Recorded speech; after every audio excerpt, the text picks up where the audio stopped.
Hi everyone, welcome to Ramana Bigg Boss reviews. Bigg Boss latest updates మరియు voting results కోసం ఇప్పుడే మా ఛానల్ని సబ్స్క్రైబ్ చేయండి. బిగ్ బాస్ 8 తెలుగు 14వ వారం ఫినాలే ఎపిసోడ్కి ముందు టాప్ 5కి వెళ్లకుండా ఈ వారం ఇద్దరు ఎలిమినేట్ అయ్యారు. రోహిణి ఆల్రెడీ ఎలిమినేట్ అవ్వగా రెండవ ఎలిమినేషన్ విష్ణుప్రియ ఎలిమినేట్ అయ్యింది.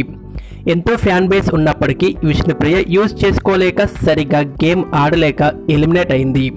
మరి విష్ణుప్రియ ఎలిమినేషన్కి కారణాలు చూస్తే, విష్ణుప్రియ హౌస్లో ఉండాలంటే కేవలం పర్సనాలిటీ చూస్తారని గేమ్ టాస్క్లు ఆడకుండా హౌస్లో ఎలాంటి ఇన్వాల్వ్ కాకపోవడం, అలాగే విష్ణుప్రియ కంటే ఎక్కువ గేమ్ ఆడే కంటెస్టెంట్స్ ఇంకా ఉండడం, కేవలం పృథ్వీ కోసమే వచ్చింది అనుకునేలా పృథ్వీకి ఎక్కువ ఇంపార్టెన్స్ ఇచ్చి అతనితోటి ఎక్కువ ఉండడం, విష్ణుప్రియ టాప్ 5కి డిజర్వ్ కాకపోవడం, ఇలాంటి కారణాల వల్ల విష్ణుప్రియకి అయితే తక్కువ ఓటింగ్ పడింది.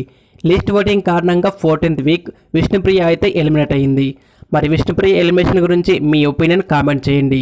ఈ వీడియో నచ్చితే లైక్ చేసి మరెన్నో బిగ్ బాస్ వీడియోస్ కోసం మా ఛానల్ని సబ్స్క్రైబ్ చేయండి. Thanks for watching.